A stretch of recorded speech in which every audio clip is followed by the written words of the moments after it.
Welcome to the How of Business with your host, Henry Lopez, the podcast that helps you start, run, and grow your small business. And now, here is your host. Welcome to this episode of the How of Business. This is Henry Lopez. My special guest today is Eduardo Briceño. Eduardo, welcome to the show. Thank you, Henry. Great to be here. Great to have you. Eduardo is with me today to share his experiences and his knowledge, which he also shares in his new book, The Performance Paradox, Turning the Power of Mindset into Action. And so he's here with us to help us develop a greater purpose, joy, growth, and impact through our small businesses and in our lives. To receive more information about the How of Business, including the show notes page for this episode, and how you can continue supporting my show and receive discounts and join my monthly group coaching sessions through a Patreon membership, just visit thehowofbusiness.com. I also encourage you to please subscribe to the show wherever you're listening so you don't miss any new episodes. Let me tell you a little bit more about Eduardo. Eduardo Briceño is a global keynote speaker and facilitator who guides many of the world's leading companies in developing cultures of learning and high performance. Earlier in his career, he was the co-founder and CEO of Mindset Works, which was the first company to offer growth mindset development services. And previously, he was a venture capital investor with Sprout Group. And his TED Talk, one of the things that I reviewed in preparing for this episode, his TED Talk, How to Get Better at Things You Care About, and his prior TED Talk, The Power of Belief, have been viewed more than 9 million times on YouTube and other platforms. As I said, he's the author of the new book, The Performance Paradox, Turning the Power of Mindset into Action, which has been selected as a must-read by the Next Big Idea Club, which is curated by Susan Cain, Malcolm Gladwell, Adam Grant, and Dan Pink. Eduardo is originally from Caracas, Venezuela. He holds a bachelor's degree in economics and engineering from the University of Pennsylvania, as well as an MBA and MA in education from Stanford. And most importantly, he continues in enjoying a lifelong learning to this day. Eduardo currently lives in San Jose, California. Once again, Eduardo Briceño, welcome to the show. Thank you, Henry. Great to be here. Excellent, excellent. So I spent 2 years in my early teens, 74, 75, living in Venezuela, in Maiquetía. So it was a wonderful experience. When did you immigrate, or do you still live in both places? What's your situation now? I was born in 75 when you were in Venezuela. Is that right? So I'm a lot older than you. No, and I lived there for 16 years. I thought I would live my whole life there. So unexpectedly, I ended up in Tulsa, Oklahoma, and then I moved around in the U.S. and ended up in California. Yeah, wonderful. It was a wonderful place. It was a shock for me being this kid growing up. I'm a son of Cuban immigrants. So, of course, I had the advantage of speaking the language, which was advantageous. But the Venezuelans, at least in my experience when I was there, so hospitable, as most Latin Americans are, right? But it was a wonderful experience. And it was a time of a lot of prosperity and positive outlook in that country, right? Yeah, things have changed, but it was. Yeah, absolutely. Yeah, beautiful place too, naturally speaking. The landscape is just so diverse and so beautiful. But many years ago, I have not been back. I have many friends that I've stayed in touch with from that era who have moved to all different parts of the world, including South Florida, because of the situation in Venezuela. But anyway, thanks for reliving that with me for a moment. Let's talk about your background. And one of the things, of course, that stood out, as I mentioned in the bio, is all of your education. So what were you thinking you wanted to do when you grew up, when you were in school?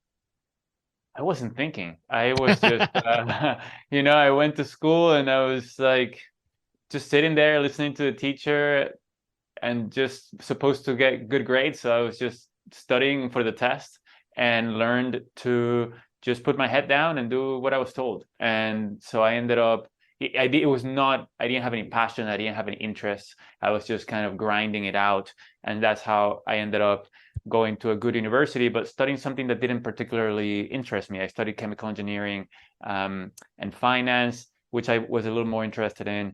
But I ended up, working in investment banking because it was a high-paying job, and then venture capital because it was a high-paying job. Mm-hmm. And I'm very grateful. I was very privileged to work with incredible businesses and entrepreneurs. But after several years of doing that, I got sick. I got a repetitive strain injury called myofascial pain syndrome, which I started being a lot of pain, but also losing the function to use my hands. Wow. And I met people with the same condition who couldn't use their hands anymore for more than 10 minutes a day. So that got me into a complete life pivot of trying to figure out what was going on with me, which was difficult, but also realizing that I can't take my hands for granted. So I can't take my ability to do things for granted. So I better, while I have my life, while I have my hands, I better do something meaningful that I feel is going to make an impact in other people's lives. And that's why I went to grad school in search of, something that felt more meaningful to me. Are you still challenged with that condition? No, it was a very long journey. I ended up using speech recognition software for 3 years and stretching for an hour and a half every day for 3 years. I ended up spending 6 weeks in DC getting a particular treatment every day. But gradually I healed, and luckily I'm back to 100%. Do they know what leads to this? What is the cause? Yeah. So in my mind, I wanted to perform. I wanted to do the best job possible. And so in my mind, I wanted to be sprinting every day. I wanted to be like the whole day. I wanted to be giving my best. And that meant, like, I could have done this in a relaxed way. I could have done this in a different way, holding my body differently. But I was tensing my muscles the whole day. And because of that, like the brain, muscles are very malleable. And so when muscles are contracted all the time, they lose the ability to relax. They become actually short, and you can measure the range of motion being a lot less. And so when it becomes hard, and then the blood can't go into the muscle anymore, so the muscle can't heal. Like muscles are supposed to have some stress and then heal, and that makes them stronger. But it couldn't get into that cycle. So there's a lot of kind of science behind it, but it was basically because I was contracting my muscles all the time. Yeah, this pressure that you put on yourself to excel, is this who you were even as a child, or do you think it was partly as a result of nurturing or influences? Where do you think it came from? I think that I didn't have any ideas on what else to do. Like one thing I could do well was I could try to get good grades, and I didn't have any better idea. I see. When looking back, before I got to school, I loved to play. I loved to explore, tinker, experiment, ask questions. But so I was a great kind of motivated and alive learner until I got to school. And there's a lot of research that shows that kids ask tons of questions until they start going to school, because they start sitting on a chair and being talked at. In my case, I was learning about like history facts of people and dates and places that I didn't relate to, for example, things that I didn't think I would ever use. And so then, what I was told to do is to get good grades, and I didn't have any better idea on what to do. So I try to do my best at that. Yeah. Yeah, no, I get it. I was fascinated as I was doing the research and understanding this challenge that you had, and the whole point about creativity, which we'll come back to. But that's what I have observed is our education system, I think mostly around the world for that matter, but certainly in the States, it's about we are guided to perform within the box, not to be creative, really. I'm sure there are some fields of study where that's not the case, but certainly as you were studying chemical engineering, it wasn't about creativity necessarily. And then the whole method through which we learn in our education system is about not making mistakes. It's about being within the box. It's not about being creative, which leads to potentially making mistakes. And so I think that's part of where we get that constricted. But then if we turn to business ownership, we need to tap back into that creativity, right? Right. I mean, and we have been trained to just try to minimize mistakes all the time and try to do everything perfectly. And so we have to realize this trap that we've gotten into and how that's preventing us from learning what might work better than what we know. And so entrepreneurship involves so much exploration and experimentation, and we have been trained not to do that. That's right. So when did you develop any kind of a sense that you might want to start your own business? Well, it was in venture capital. The idea of entrepreneurship was completely foreign to me because growing up in Venezuela, I didn't know any entrepreneur. My dad worked in the same big company for 30 years, and everybody I knew had like just a job for a big company, which is there's nothing wrong with, but I just didn't know anything about entrepreneurship. But when I started working in venture capital, it was all about funding entrepreneurs. So we would meet with people who were trying to create a new world and new technologies every day. And it was amazing to me that these people had these bold visions and ambitions. And so that kind of, through that, I started then learning.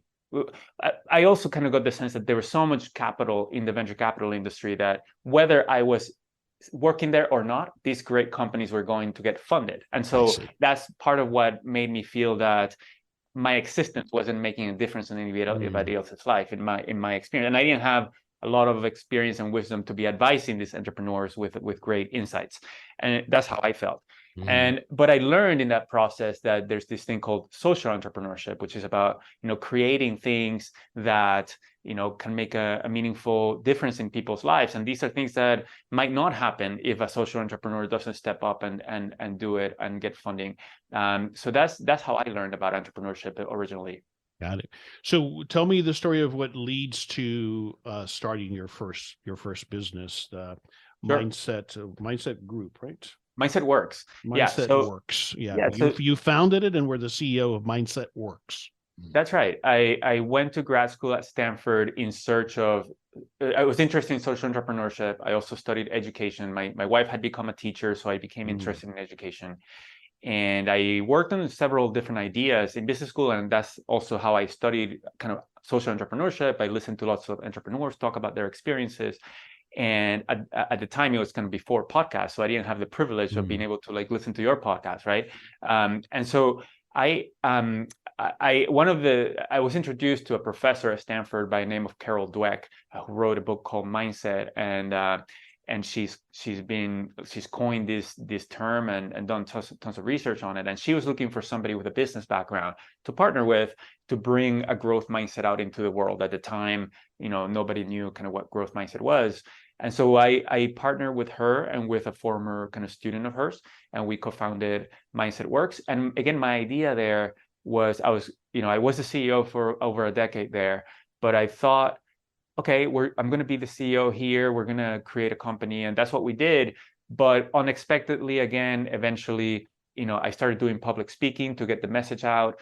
Unexpectedly, I later got an opportunity to write a book. So a lot of these things were things that I haven't planned, but opportunities that opened up, and then they sounded interesting. So I worked really hard to go pursue them.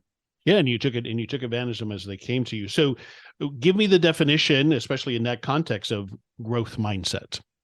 Yeah, growth mindset, when a lot of people have heard of it, when we ask people what a growth mindset is, we hear a lot of different things, like it's being open-minded or resilient or working hard, persevering. A growth mindset is not those things. A growth mindset is a perspective about the nature of human beings. Specifically, it's the belief that we can change, the belief that our abilities and qualities are things that we can develop, as opposed to things that are fixed within us. So, for example, when we think that great leaders are great leaders because they're natural leaders, that would be an example of a fixed mindset, which is the opposite of a growth mindset.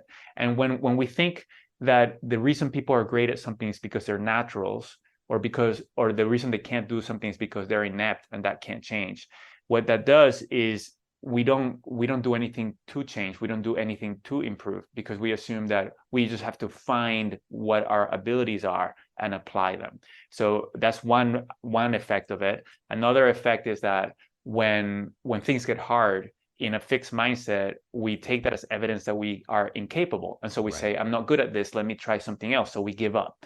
Versus in a growth mindset, we try to observe and learn and ask for feedback and try different strategies. So there's a lot of kind of behaviors that follow from whether we think that we and others can change, and that allows us to grow and to get better at whatever we want to get better at, whether personal or professional. And so at Mindset Works, you were helping organizations and individuals develop and apply that growth mindset. Is that correct? Well, at Mindset Works, we focused on schools, on school districts and schools, helping them develop a growth mindset culture, because there's a lot of instructional practices that tend to foster a fixed mindset in kids, just like you were saying. Like, for example, everything gets graded, gets a number or a letter. So then kids get the sense that school is not a place to learn, it's a place to perform, it's a place to minimize mistakes, just what you were saying before. But eventually, businesses became more interested in building a growth mindset culture, a learning culture. It started with Microsoft in 2014 when the new CEO, Satya Nadella, was promoted to CEO. And then lots of businesses have become interested in building a growth mindset culture. And so they started kind of reaching out to me to come do keynotes for them to educate and motivate their employees. And that has led me to what I do now, which is just that, helping businesses develop learning cultures. As I was doing the research and to further expand on this concept of the growth mindset, and the way I say it sometimes is the story that we've told ourselves or in our upbringing, and then we reaffirm for ourselves, right? We reprove ourselves, right, that we can't do a certain thing. Share briefly the story of leading to your first TED Talk, which forced you to go outside of your comfort zone. I'd love if you would share that story. Absolutely. So this was the early days of Mindset Works, and I was working really hard with my colleagues, a handful of colleagues, and we were bootstrapping the company. So we didn't raise any money by design. And one of my board members said, Eduardo, we're trying to educate people about a growth mindset. Part of what needs to happen is people need to know who you are. Like, you need to get out there, you need to network in Silicon Valley. Nobody knows who you are. And I said, Ellen, I totally agree with you. I'll do that at some point, but right now I'm just really busy. I have so much on my plate. But a couple of months later, Carol Dweck was asked to do a TEDx talk, and she couldn't do it. And I realized, like, this is going to be a lot of work. It's definitely outside of my comfort zone. But it's only 10 minutes. If I work really hard, I can create a great script. I can memorize it and I can deliver it. Hopefully, I can take on the challenge. And that could be something that can reach a lot of people. So for 6 weeks, I first worked really hard on the script, getting a lot of feedback from Carol and from others. I went to Carol's office, we practiced together. And then I practiced a lot, actually delivering it. I videotaped myself. I would send the video to friends who would give me feedback. I grew up an extreme introvert, so looking people in the eye is very difficult for me. So I put pictures of people in front of me, and I practice looking at people or having people in front of me as I spoke. And I had as a strategy, I would get so nervous in front of people that I had as a strategy that when I was on stage, I didn't look at people. I looked at the back wall and the lights because I thought that I would blank out if I just looked at people. So I was able to get up there and deliver it for 10 minutes as I planned. And that talk has over 4 million views now. And it is something that then led to organizations reaching out to me to do keynotes there. And surprising to me, I enjoy public speaking, and surprising to me, something that I've become good at, and I continue to improve, of course. So it's become what I do. Yeah, that's fantastic. Thanks for sharing that. That's inspirational, and so many people struggle with public speaking. Obviously, that's why it's so important. And I do believe that as small business owners, we may not have to go give a TED Talk, but we have to be able to be comfortable to communicate our value proposition and to share that depending on the size of the audience. And so I think that's one of the things that makes small business owners very uncomfortable. So thanks for sharing that. All right. So what do you mean by, it's obviously the title of your book, by the performance paradox? What does that mean? Yeah, the performance paradox is the counterintuitive phenomenon that if all we do is perform, our performance suffers. So if all we're doing is trying to do things as best as we know how, trying to minimize mistakes, we stagnate. That actually, if we just try to do something as best as we can, it works. We get better when we're novices. So when we, if I want to start playing tennis or, creating a video, if I just try to do it, I will learn something. Because I'm so bad, I don't need great learning strategies. But once I become proficient, just doing the activity doesn't get us to improve. In order to improve, we have to go beyond the known. We have to try things that may or may not work. We have to listen to podcasts such as yours to get ideas on what I could do differently. We need to experiment, solicit feedback, think about mistakes, discuss mistakes. Those are all things that are different from just focusing on getting things done. And so getting things done and performing is important. What I call the performance zone is really important because that's how we get things done.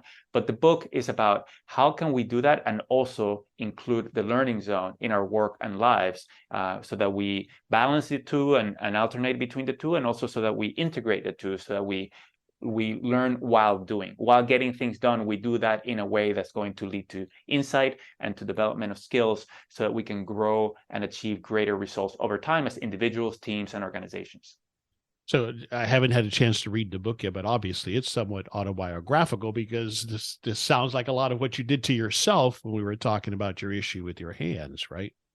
Yeah, there's definitely stories of over 60 people there. One of them is me, and so I do share some of my own stories. But the book is it's very story based and strategy based to share what great performers do. Mm-hmm. But there is also very much research based. And this work that I started, it was seeded from my mentor Carol Dweck's work on growth mindset, which is the belief that we can change. And how this book ties to that is that in order, we need to believe that we can change, but we also need to know how to change. And that's what this book is about, is what can we do in order to change and improve? And those two things go hand in hand together. As small business owners, as entrepreneurs, what I have found often, almost all the times, is that part of how we got to that early success is by just outworking everybody else, right? Just is all in. And I am a believer that you have to do that, at least for that initial launch. You were bootstrapping a business, so even more so, right? But we reach a point then where I find that becomes our identity, and it's hard to let go of that. It's almost like we feel guilty if we're not working 24/7. And that leads to what you're talking about here, as I apply it in my mind to business. Does that make sense? Yeah, that makes a lot of sense, especially in the US. We tend to, when we introduce ourselves, we tend to talk about what we do. So that's part of our identity. And the hard work, like you say, is great. We just can work in a smarter way so that our effort, has greater results if we're engaging both in the learning zone and the performance zone. This is Henry Lopez, briefly pausing this episode to invite you to schedule a free coaching consultation with me. I welcome the opportunity to chat with you about your business plans and offer the guidance and accountability that we all need to achieve success. As an experienced small business owner myself, I understand the challenges you're experiencing, and often it's about helping you ask the right questions to help you make progress towards achieving your goals. Whether it's getting started with your first business or growing and maybe exiting your existing small business, I can help you get there. To find out more about my business coaching services and to schedule your free coaching consultation, please visit thehowofbusiness.com. Take that next step today towards finally realizing your business ownership dreams. I look forward to speaking with you soon. So you lay out kind of like a formula, and I saw this on your website and other places. I wonder if we could walk through that at a high level of this, this formula that leads to us becoming, as you say, unstoppable. It starts with the growth mindset, as you've described, that we can change, that we can grow. That applies in all aspects, as I'm thinking about it as a business owner, and as you think about it, obviously, it's the things you share, like, can I deliver a TED Talk? And if I tell myself that I can't, then I won't. But it's also continuing to learn and changing this particular component that we just chatted about, which is that all I do is work, and expect to achieve perfection every time. Then the learning zone, getting into the learning zone, is when we know how to grow, right? That component of it, that's what you were partly just explaining, correct? Yes. And then shared why, explain why that comes into the formula: growth mindset plus learning zone plus shared why. Why is that component important? Yeah, so if we think about what makes an effective and motivated learner, right? If we're going to be an entrepreneur, a successful entrepreneur, create a new reality, we need to learn and drive change. So what makes somebody effective at that is those three things. One is believing that I can change, and that it leads to lots of behaviors, knowing how to change, both me and kind of my team and other people. And the third is having like a why or a purpose, a reason to put in the hard work, both in the learning zone and the performance zone, because this does take effort. And so why do you care? Why is that important to you? It's whether it is personally or professionally, wherever we want to apply our effort to, we need to care. We need to have a purpose. And it's those three components that we want to build, not just in ourselves, but in our team. When we're an entrepreneur and want to build a culture in our team, we need to communicate, why is this work that we do important? What impact does it have on people? And we tend to think that if we say that once, other people will get it, and then they'll become enamored with the mission like we are, and then we won't have to say it again. But leaders are 9 times more likely to be perceived as under-communicative than over-communicative. People tend to remember a lot less than we think they will, and the brain takes time to rewire. And so we need to really emphasize and repeat these important messages on a regular basis and make them part of how we communicate. Yeah, that's such a huge takeaway, Eduardo, because I have found that to be the case, that point. In small businesses, we think that because it's always in our mind and we've talked about it and it's on the website and it's wherever, that people have heard it enough, but that's not the case. I think that we are challenged as business leaders to communicate it in different ways, communicate it through example, communicate it through action. But I think you're so right that we assume everybody gets it, but that's not the case. But the key thing here as well is not just my personal why, but if I'm leading a team, it's that collective why that is important for me as a leader to establish and communicate and get everybody on the same page. Yes. Absolutely. And I made the mistake when I was an entrepreneur regarding this, which is when I was recruiting people to join my team, the only thing I cared about is that they were passionate about our mission. And in retrospect, that is important, and that is great that I did that, but I didn't pay enough attention to what experiences and skills are these people starting with, because we were trying to build a culture of learning and growth, and we were saying we're going to have the strongest learning and growth culture in the world. We can develop anything, but skills, we can develop any skills, but that takes time. And so what we should have done is and what we eventually learned to do is assess for that passion and purpose, which we can continue to support, like you said. But then also kind of assess what are the skills that are needed to get, on to be effective in the job from day one. And then from there, continue to grow so that we can continue to become more and more excellent. And like you said, it's not just about repeating kind of the same words all the time, but, embedding these things that are important to us into everything we do. And then as we model that behavior, as events happen and we respond to those behaviors in effective ways, just pointing that out. This is how we want to behave. This is Katie here, she encountered this challenge and this is what she did. And this is what we want to do more of. Or if we failed at something, hey, here's what we failed to do here. Yeah, well said. All right, I want to go back to making mistakes, making errors, as you call it, the unlocking the power of mistakes. So tell me a little bit more about that, because again, as you just shared, you help organizations with not just for the individual leader, but leading a team. So what are some other tips you can share there on unlocking the power of mistakes?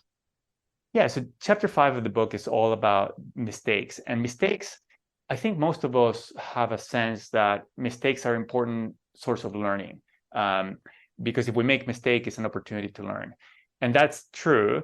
It's even more true than we tend to think. It turns out that from when we are in our mid-20s on, the main driver of neuroplasticity in our brain that we can proactively elicit is through mistakes. The way that the brain rewires and becomes smarter is by making a prediction and having that prediction turn out to be wrong. And so when we take on challenges in the learning zone and experiment and try something new, and it turns out that it doesn't work, that's an amazing learning opportunity. And of course, when it does work, then we've uncovered a new strategy. So mistakes are super powerful. We want to make mistakes. But on the other hand, mistakes lower performance, right? And mistakes are problematic in different ways. Absolutely. And And in a small business, it could be highly impactful, a mistake that somebody absolutely. makes. And so what chapter 5 is about becoming like understanding mistakes in a more nuanced way. And I talk about 4 different kinds of mistakes. One is called the stretch mistakes, which is the mistakes that we make when we go beyond the known and we experiment with something new. And that's super valuable. We want to be doing all the time, but doing it in a way that's not going to cause significant harm, right? We want to do it in as an experiments that are not going to be impacting us significantly. Then there's the high stakes mistakes, which are mistakes that can create significant damage, and we want to minimize the probabilities that we're going to make those mistakes. So when there's that risk, we want to be in our performance zone. We want to try to do things as best as we know how, trying to minimize mistakes. Then there's the sloppy mistakes, which is when we do something that we already should have known better. And sometimes these things are not important, and I kind of laugh at them. I share them with friends and family so they can laugh too. But sometimes sloppy mistakes can create, significant damage, and so we can reflect: how can I avoid this mistake in the future? What can I change? And often, what we often uncover there is an opportunity to foster more focus or to change our habits and systems and tools so that we avoid that mistake from repeating. And then finally, there's the aha moment mistakes, which is when we do something as we intended, but then we realize that it was the wrong thing to do. And those are precious. It's something that aha moments are things that we need to pay attention to and reflect and learn from them, but it's harder to elicit those proactively. I mean, the best way to elicit those proactively is to just solicit feedback frequently and often, which I think is a super, super powerful strategy in the workplace. But the key here is that there's a performance zone and the learning zone. We want to be mindful about when we want to be focused on performance, when we want to be focused on learning, how do we minimize the damage that comes from mistakes in learning, and how can we integrate the two so that most of the time we're getting things done in a way that's also going to lead to improvement. Okay, tell me the first two again. The Sure. Fourth was sloppy mistakes. Fourth was aha. The first one was what again? Stretch mistakes. Stretch mistakes. That's when we're experimenting, we're stretching. And then the second is high stakes mistakes, which we want to try to avoid. Okay, I love this because it gives us as business owners a formula, an approach to break these down and to use this approach either when I'm coaching or providing feedback or dealing with the aftermath of a mistake. And as I'm providing ongoing performance reviews, I can put them into these buckets, right? And I can start to create a culture around that there are different types of mistakes. Now, not all mistakes are equal. Some mistakes are good. Some mistakes are not so good. Especially, I love the sloppy mistakes definition because that's where I do need you to execute our systems as consistently as possible, right? We're always going to make human mistakes, but that's why we have systems in place. Absolutely. And the sloppiness there is not acceptable. But if you are in a special situation or you're discovering or you're developing, that's where it's okay to make mistakes in a work environment, if I'm getting it so far. Yeah, absolutely you are. What I would add is that we do want to be careful about kind of weaponizing mistakes and kind of punishing others when they make, for example, sloppy mistakes, in the sense that what we see as a sloppy mistake, they might see as an aha moment mistake or as a stretch mistake. And so we want to try to act like a coach and ask, hey, how are you thinking about this? What are you learning from this? What are you going to change going forward? And then, because if they feel like they can't make any mistake, they're just going to be in the performance zone all the time, they're going to stagnate, right? They're not going to take experiments and risks.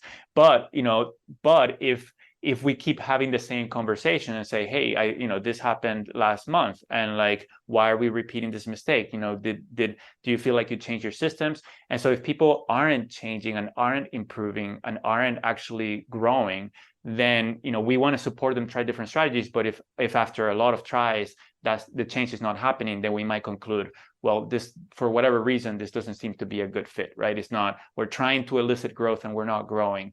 We're trying different strategies and it's not working.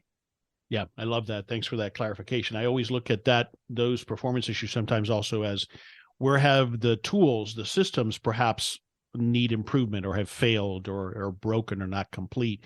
And so we need to look at both sides of it. Yeah. Great. Thanks for sharing that. That's very actionable, I think.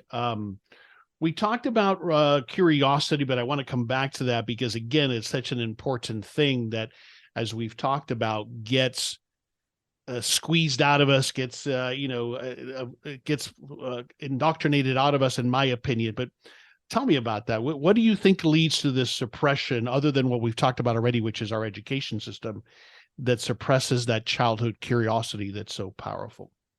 Yeah, I agree with you, and I do think in our childhood we're so curious naturally, and then it does get suppressed, I think, a lot by schools, sometimes by parents, and like constraining, like do this, don't do that. And I think if we can reconnect with that self-driven learning, like what do I care about? What am I curious about? What questions do I have? And asking more questions, then we discover more. We get to know other people better. Often one amazing kind of source of curiosity and discovery for me that I learned in grad school was how much I can learn about other people's experiences and what they're thinking about. Because I used to make up and I still do it, it's just natural, like we make assumptions about other people's intentions or what they're thinking, or we tend to think that they think like us and that they have similar experience to ours. But then when we ask questions, and rather than kind of make assumptions thinking that we know, then I find that I'm almost always wrong. Like I just discover some truth about somebody else that makes me grow and makes me understand the world better and relationships better.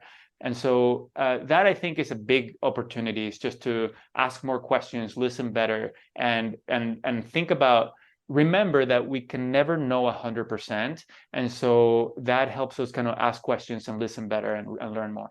Be curious about other people's perspectives and how they're coming upon making these decisions, or not doing something, or doing something. I think you share in the book as well how some of the icons, the names that we might know, and how they go about their learning strategy. Could you share a couple of examples there? Sure. One person I talk about in the book is Beyonce, which is a great performer. And so when we see a great performer, whether it is a great athlete or somebody like Beyonce or Cirque du Soleil, I talk about as well, we only see their performance zone. Right. We only see them do the things they already know how to do really well, and they look so natural because they're so fluid at it. Yeah. But what we don't see, right, is how they got there, or what they do when they're not on stage. And so when Cirque du Soleil is not on stage, if we see them practicing, they are making a lot of mistakes. They're missing a lot of the timing because they're working on the next level of challenge, and the show and the skills are always continuing to evolve.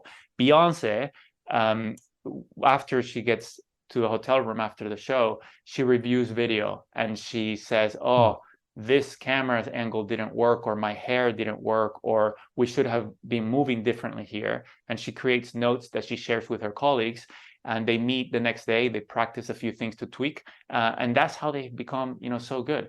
And that's what the best performers do. Sometimes we are afraid of feedback, of asking for feedback, or examining mistakes, because we think those things are the things that are for novices, for people who are not that good. But if you look at the best people in the world, they continue to get feedback all the time, and to experiment to get even better. Yes, it's an interesting. I get the point on the feedback, so powerful. But also, I think that we, even I probably buy into the thought, well, it's done, it's in the past, let's just move forward, don't overlook it. In other words, how does that, looking at what you've just done, not feed into this perfectionism spiral, though? Well, first of all, in a growth mindset, perfection is unattainable, right? Because if we are perfect at anything, we can't further improve. That's the definition of a fixed mindset. So starting with the assumption that I'm never going to be perfect, perfection or better is a direction. And if it's something that is important to us, we don't want to be trying to improve at everything, because that's not effective. But what do I care about? Like if I want to have a better relationship with my spouse, for example, am I doing anything in the learning zone to try to get better? Am I trying any different strategies to communicate with that person? And so it's not in search of perfection, but it's in search of, this is something is important to me. I would love to deepen my relationship with my spouse. Am I doing anything differently, or am I doing the same thing every day? Well said. Well said. That makes sense. Okay. The book again is called The Performance Paradox: Turning the Power of Mindset into Action. Why did you write it, Eduardo? And ideally, who do you believe it's for? I wrote it because I had this big insight in working with Carol Dweck and with our customers at Mindset Works, that I had made this mistake in my career where, I thought that the way to succeed was just to work hard, put my head down, do the best I knew, try to minimize mistakes. And I realized how that and a fixed mindset had gotten in the way of my goals. And then I started sharing this insight in workshops, with business leaders. And it led to strong insights for them and amazing discussions for them as a team to figure out how can we engage better in the learning zone as a team, what tools and systems do we use.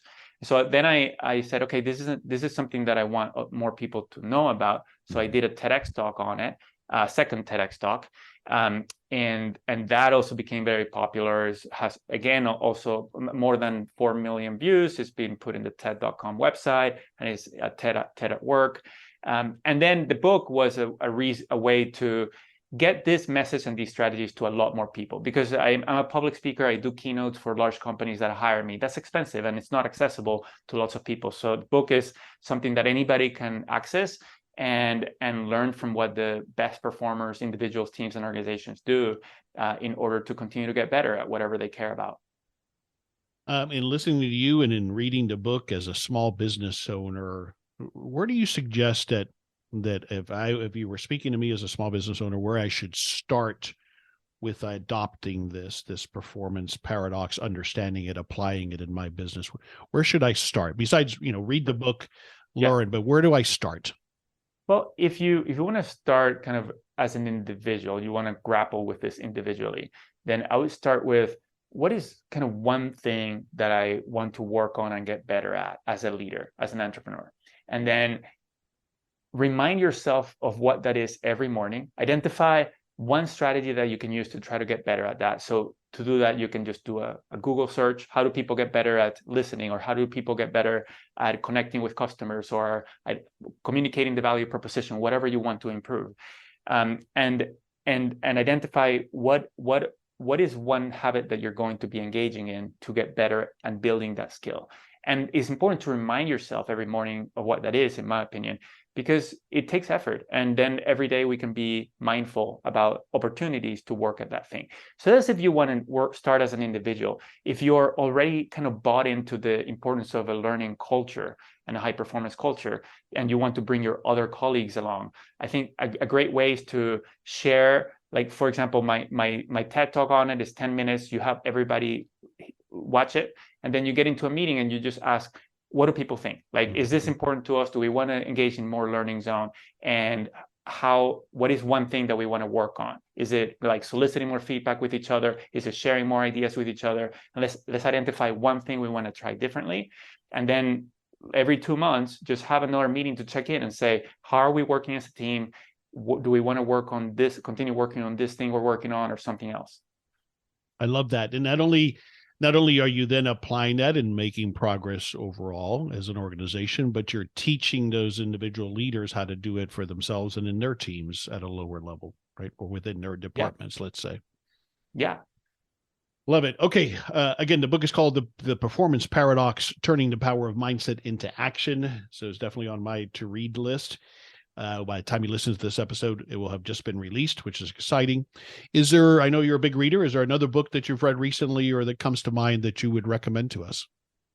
Sure. Right now I'm reading a book called Clan of the Cave Bear, which is a historical it's an old classic. Yeah.